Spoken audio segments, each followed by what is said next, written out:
Hello and welcome to this week's episode of Teep Talk. I'm your host, Wes. And I'm your co-host, Russ. And today we're going to be talking about UFC 327. It is And that. one thing that comes to mind is The Art of War, written centuries ago by Sun Tzu. And in The Art of War, it talks a lot about knowing your enemy as much as you know yourself. And today we'll be discussing someone who always knows their enemy as much as they know themselves. And they've known every enemy as much as they've known themselves, other than one. Do you know who that was? Alex Pereira. The only person to beat Yuri Prochazka. Of course, I'm referencing Samurais because Samurais is kind of his thing. What will be the fate of the main event, Yuri Prochazka versus Carlos Ulberg? We'll get to that after we go over all the other picks we have for this tremendous card this weekend.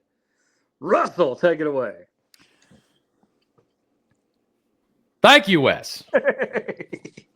Also, I'd like to tell our fans here, we apologize for last week's episode. Things caught up to us. You know, it was all right. Makano won, which we both wanted Makano to win. So, you know that.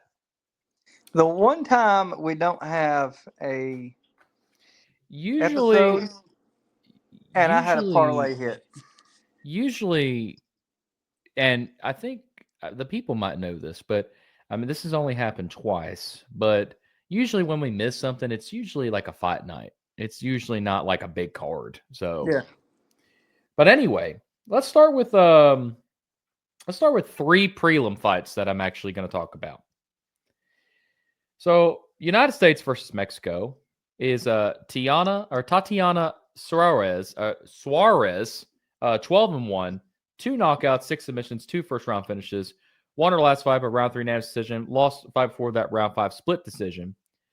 She's fought Zhang Weili, Carla Esparza, and Alexa Grasso. You know, 3 good women fighters. She's a minus 155. Going up against Lupi Godinez, or Goodenez. 14-5, 1 knockout, 2 submissions, 2 first-round finishes. Won her last 2 fights by both round 3 unanimous decision. People she's fought is Jan Diroba, which is the only person I really know for her, and she's a plus 130. I am choosing Tatiana for the prelim. Bust down, Tatiana.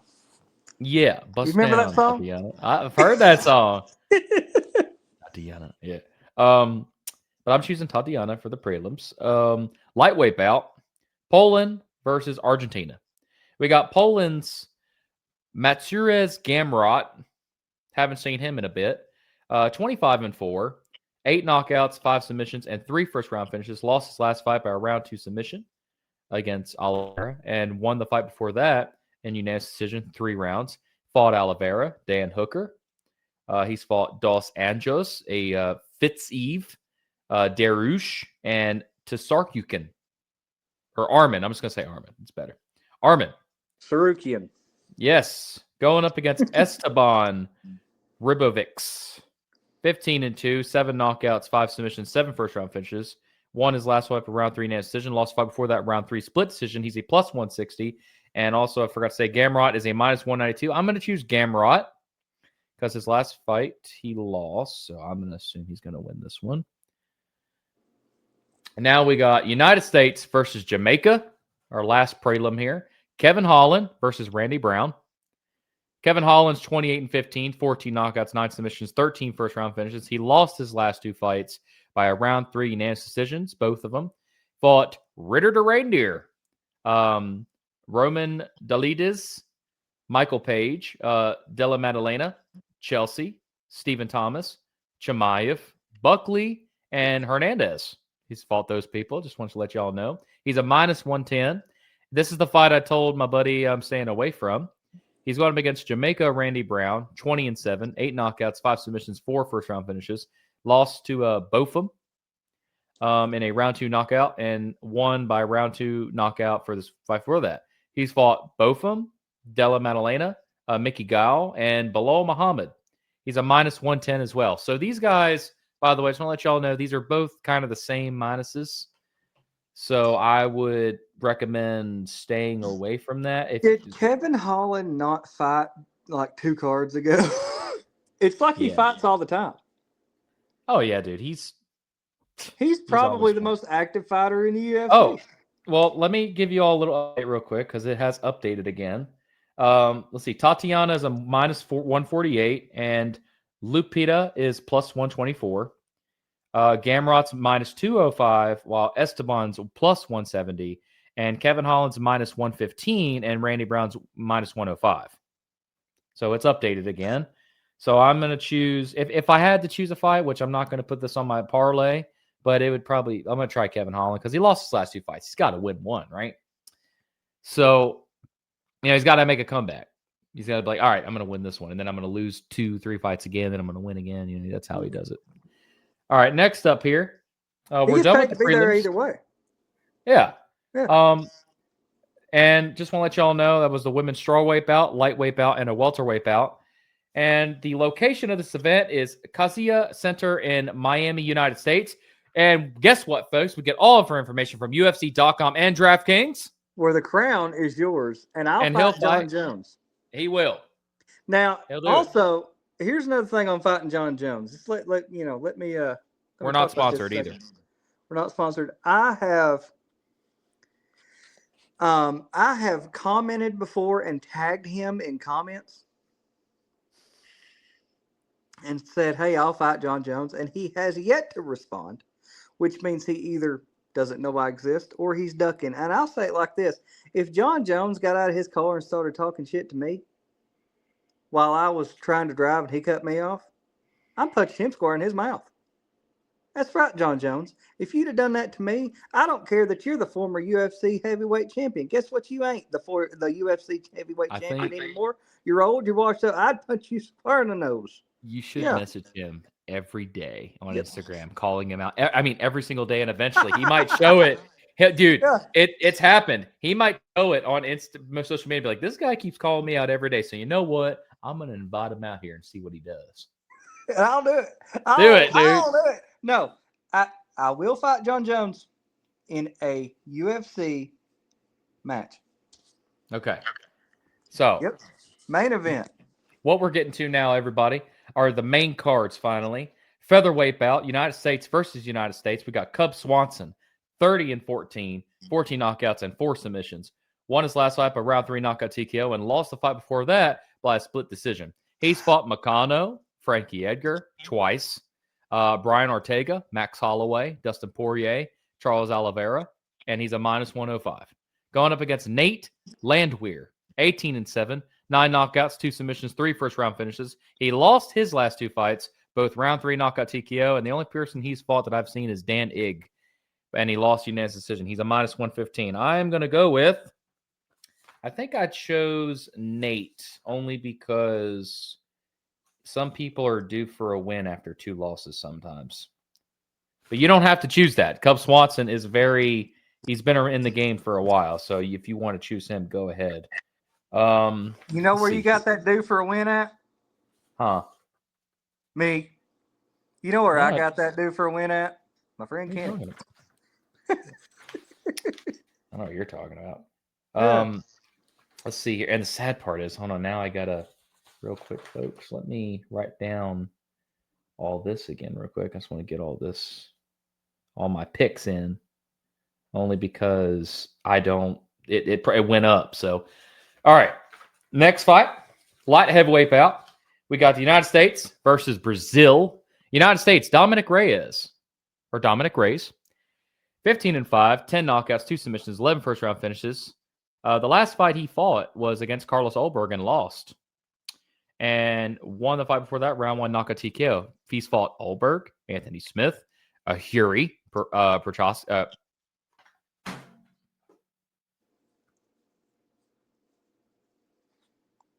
Sound it out. Prochazka.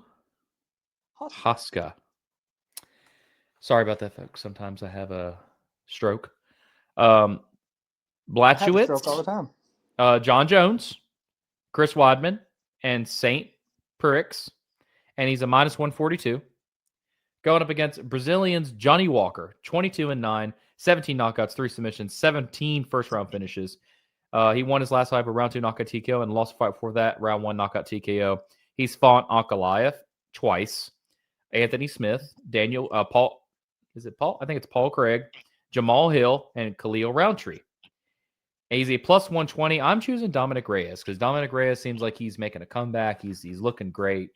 So I'm choosing him because he just lost to Carlos Ulberg. That's it, right? So The only Johnny Walker I trust with my money is the whiskey.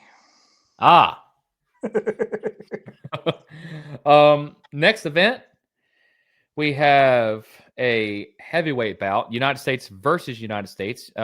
Curtis Blades, 19-5, 13 knockouts, 3 first round finishes. He won his last fight by round 3 split decision.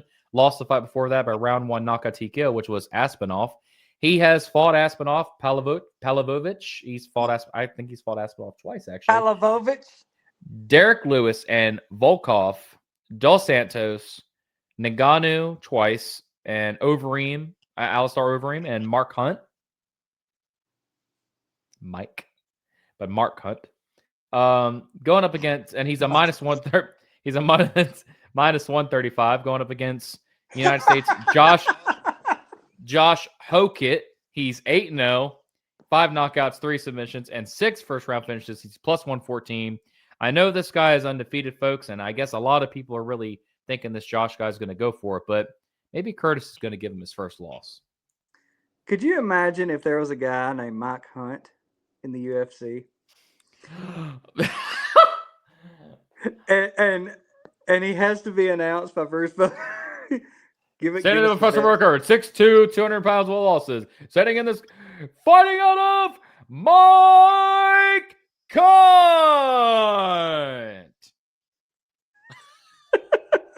That would be insane. Yeah. I'm choosing Curtis Blades. I mean, I could be making a mistake because this Josh guy is supposed to be like really good, but I haven't gotten any information on him. So I'm going to choose Curtis. I'm going with Curtis. It's another minus. Going on to the co-main event as a light heavyweight bout, Russia versus Brazil. We have the Russian Azamat Mursakinov. 16-0 he is. 12 knockouts, 1 submissions, 10 first-round finishes. He's a minus 205. That's all I got from it. Going up against Brazilians, Paulio Costa. 15-4, 11 knockouts, 1 submission, 9 first-round finishes. He won his last fight by round 3 decision. Lost the fight before that by round 5 split decision against Sean Strickland. Like I said, he's fought Strickland, Robert Whitaker, Luke Rockhold, Israel Adesanya, Uriah Hall, and Johnny Hendricks. I'm choosing Azamat. I feel like Azamat's gonna, for undefeated, like I'm not gonna go with the other undefeated guy, so I'm gonna choose this guy for the undefeated because he seems to be pretty good there. So I'm choosing him. Now, ladies and gentlemen, the main event of the evening is a light heavyweight bout, and this will be because it is vacated for the light heavyweight title. The one that Alex Pereira vacated and moved up to heavyweight to fight Cyril Gane for the interim heavyweight. Here we go. So we have Yuri Prochazka, one of my other favorite fighters because he's so entertaining. 32-5-1. He's 28 knockouts, 3 submissions, and 23 first-round finishes. Won his last 2 fights, both by round 3 knockout TKOs against Roundtree Jr. and Jamal Hill, which, if you all don't know, Alex Pereira knocked him out too. But he's fought Roundtree, Jamal Hill, Alex Pereira twice, and lost. Glover, Dominic Reyes. He's a minus 118. Going up against Carlos Ulberg, 14-1. So this guy's got an okay record going on. He's only got 1 loss. 9 knockouts, 1 submission, 7 first-round finishes. Won his last 2 fights against Dominic Reyes, round 1 knockout TKO, and then Jan Blachowicz, round 3 decision. He both won. He won both of those. He's fought Dominic. And now the only people I know is those 2 guys. That's all it says on here. Like, I only know those 2 guys. So minus 102 he is. I'm choosing Huri. I'm sorry. Let me explain why, folks. Prochazka has been getting to the title shot, and it's always Alex Pereira, and he lost. This is not Alex Pereira. You saw, if anyone saw the stare down, Carlos was kind of wearing this like makeup going on here, like Alex does. Curie was staring in his eyes, looked away, and guess what? Sorry, folks, I'm not being fooled by this black fucking magic. So that's why I'm looking away, because I'm gonna win this fight. Curie knows he's gonna win. He cut his hair off. He had the hair. Now he cut it off. Now he looks more bad. He's winning. He's gonna become the new light heavyweight champion of the UFC. Oh, Here's and why I'm taking Yuri Prohaska as well. yes, Most of the time, you have a main event with a plus and a minus, and you're going to make the money on the underdog. And a lot of times, it's the underdog because the bookmakers can make it that way so that you'll go for whoever's minus. This is always how it works. The odds on these, they're both pretty even because they know Yuri Prohaska has a better chance. And I think Yuri Prohaska is going to do it. I think He's so. going to do it for us. And then we will finally have a good champion again in the light heavyweight division. I agree. Yuri deserves it too. I think that Yuri is the type of person that's going to get up there and he's going to stay. He's going to stay in just like Alex Pereira did. Yes, I agree. Now, just to point this out, folks, if you decide to go with my picks, and I mean just the Nate, Dominic, Curtis, Azamat, and Yuri, you get $157. And that's pretty much about it for those. I didn't really add the prelim ones because those are just kind of separate. So if you wanted to add them, you can. I really wouldn't, but if you do, whatever, do what you need to do. Now, ladies and gentlemen, moving on to the UFC 5 game statistics. Now, I have Gamrot versus Ribovics. Gamrot won by knockout TKO. Kevin Holland versus Randy Brown. Kevin Holland won by decision. Reyes beat Walker by knockout. Azamat beat Costa by knockout. And you know what's weird? Ulberg beat Fury by knockout. So, ladies and gentlemen, if you want to throw $10 or $5, whatever, if you throw $10 at this, you get $9,664. That's how much you get for $10. But let's just say you're kind of poor and you just want to throw $5 in there. It's $4,832. And hey, I'm going to even do it even poorer. If you want to throw $1 in there, it's $966.42 if you go with that. Now, I'm going to change this up just a minute here because I just want to I want to change it because these things are possible a little bit. But if I were to change Fury for knockout, it's $8,000. So it's like $1,000 less. So if you want to go with Ulberg and try that route, go for it. But if you want to just go with Yuri instead because you really believe he's going to win and go with go with that game statistic, yeah, you can do what you want. You can go with the game statistic that I just told you, or you can change one out and just be like, let's put Yuri there. But yeah, I always put it in. I always put the little goofy bets in because, hey, let me explain something, y'all. You never know when that day comes that you put that $1, $2, or $5 in, and then all of a sudden you're like, it might not hit, but I'll just put it in anyway. And then you look at your account, you got $8,000 in there. And it's only for $5. Abraham Lincoln saves the day, or a George Washington. Imagine how much you're going to thank George Washington and Honest Abe when you win that $8,000. And you know who else you're going to thank? Me, because I told you the game statistics. That's right. I told you the game statistics, and you went with it because you're like, hey, you know what? This guy's right. I might as well chance it because I got money, right? I got to pay for my food. So guess what? Let me just throw $5 on there. What is it going to hurt? And then if you win with $5 or $10, guess what? You pay for your food and you get to go on vacation somewhere and maybe that might buy even something. get you. Hey, $8,000 gets you 80 tanks of gas. Sure. I mean, if you drive If that's trucks, what you want, that's 80 tanks of gas. you could buy another car. You could You could buy a motorcycle. buy a car that's cheaper on gas. You can buy a guitar. Yep. You Like could me. buy. You could buy 2.5 Barrett 50 cals. Yeah.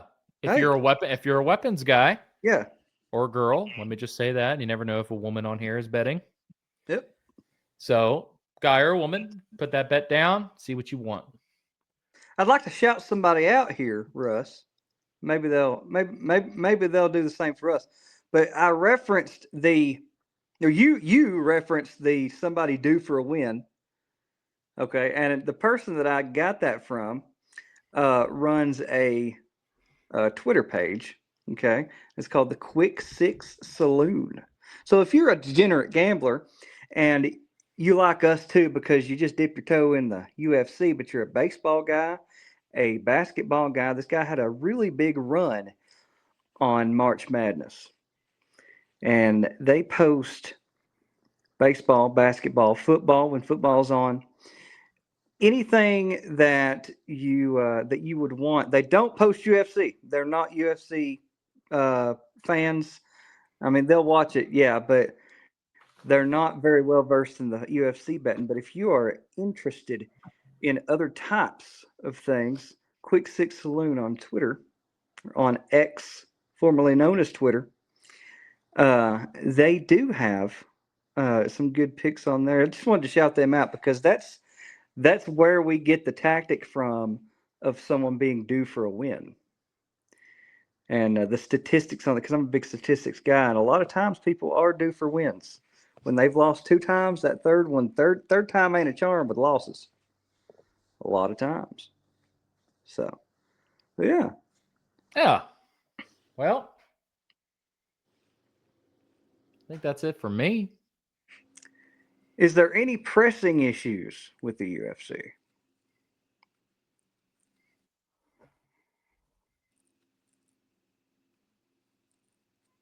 I don't know.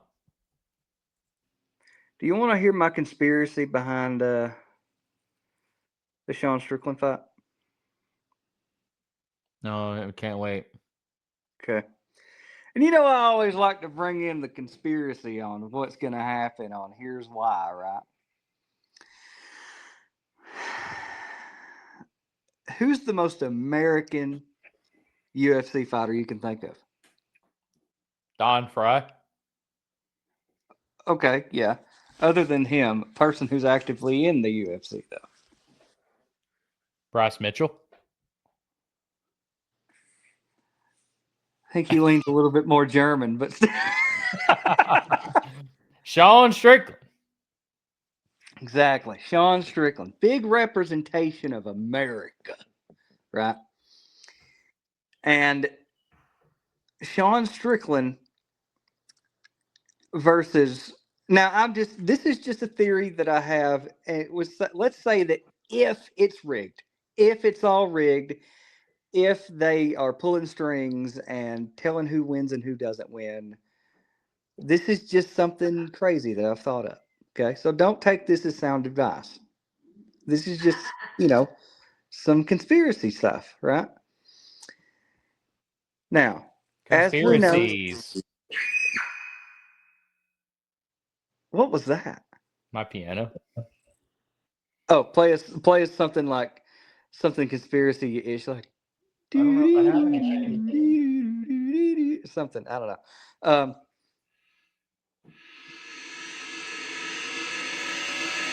Yeah, like the aliens coming for us or something. There you Anyway, go. so now, Russ, America is going to war. Okay, Yeah. possibly. There's rumors of war, and who is that war with? It is Iran. Yep. Yes. Now we won't get into the politics of it because nobody wants to hear my opinion on this. So far away. Yeah. Now,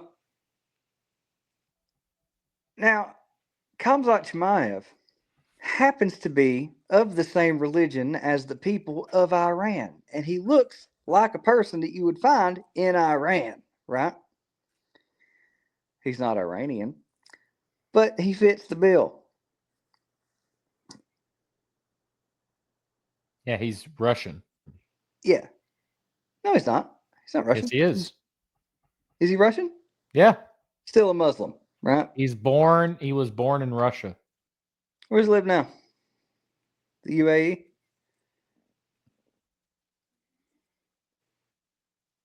Either way, American guy fighting a Muslim guy.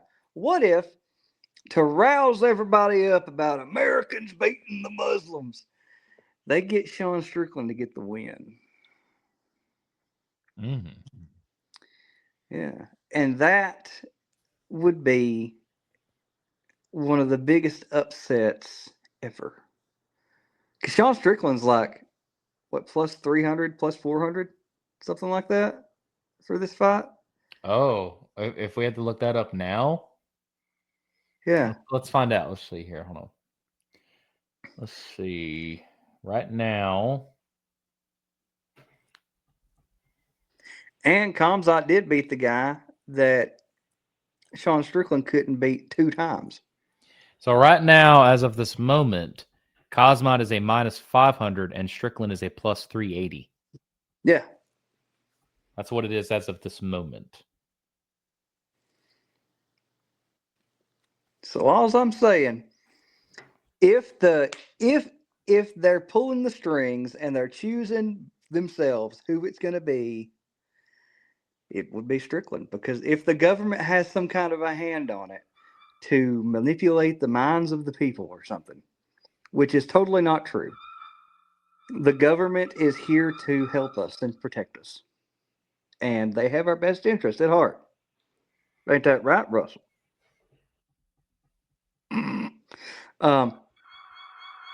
Yeah. Oh yeah, There's always money to be made if you go against the government. Yeah. I But agree. this time, going against the government, you can make money. Going against the government might lose you money or something. I don't know.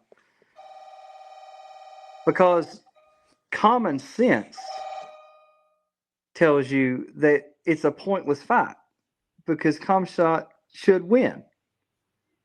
Some fights are pointless, you know? You know what I mean? You ever think Yeah, about that? Like some fights are kind of pointless. It's like, why do it if somebody's obviously going to win? You know what I mean? And this seems like one of those, and it seems too good. It seems it's too off. It's too lopsided to not be fishy. You know what I yeah, mean? I mean, I do want Strickland to win. I do too. Yeah.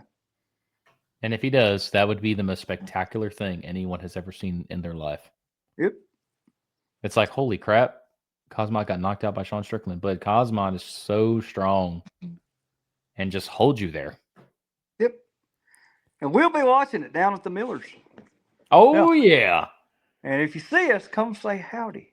And unfortunately, folks, again, we're doing this Saturday morning as of right now. So hopefully you get to see this before you watch this event.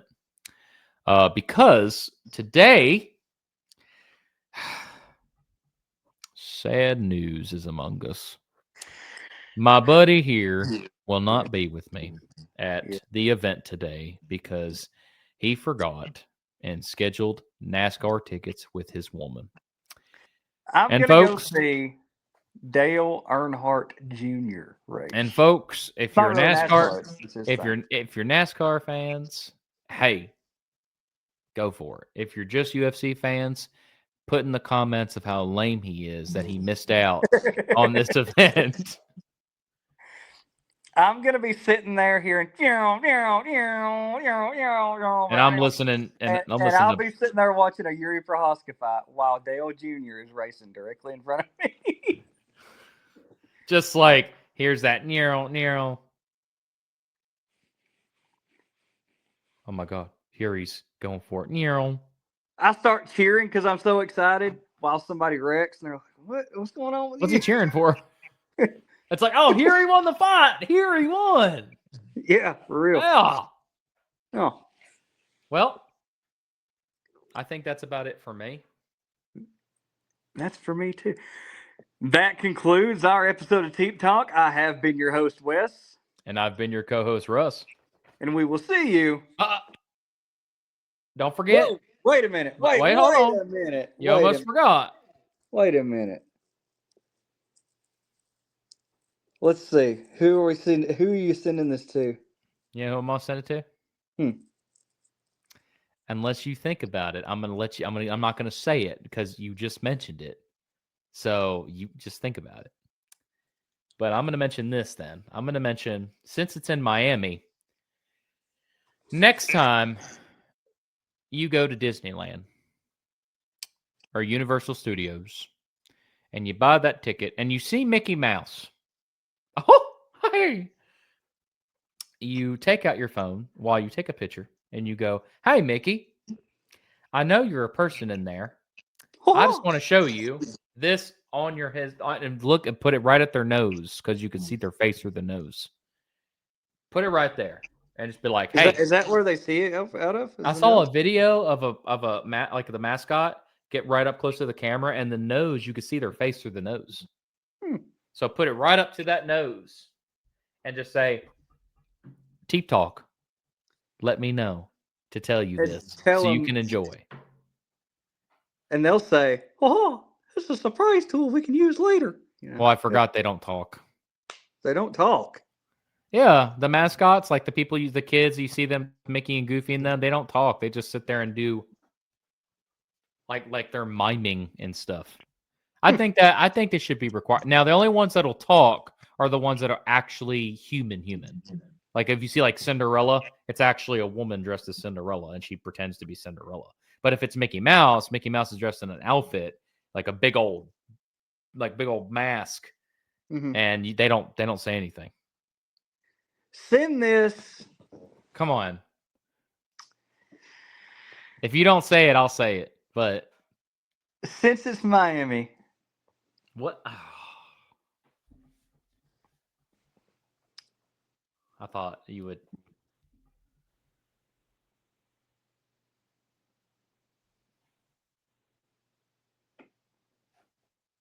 Yeah. I'm lost here. What is it? I thought you would at least say NASCAR since you're going to a NASCAR thing. Send this. Since it's in Miami, I was going to say, send this to your Coke dealer. Florida man.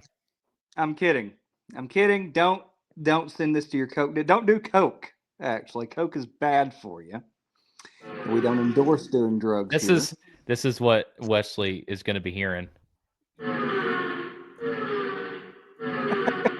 And then eventually he's going to hear. Yeah. Yeah. Send this to, you know what? When you're going to get tires. When you get your Goodyear tires, because that's what they use down there on the tracks. Goodyear, all right. Yeah. When you get your Goodyear tires, say, "Hey there, Mr. Pit Crew man. Why don't you watch Teep Talk?" Yeah. Send this directly to Dale Earnhardt Jr. Yeah. Copy this and send it directly to Dale Earnhardt Jr. See if he'll put a Teep Talk symbol on the car, on his number 8 car. That'd be neat. Yeah. But that concludes our episode of Teep Talk. We hope you've loved us. We loved you. I have been your host, Wes. And I have been your co-host, Russ. And we'll see you in the next one.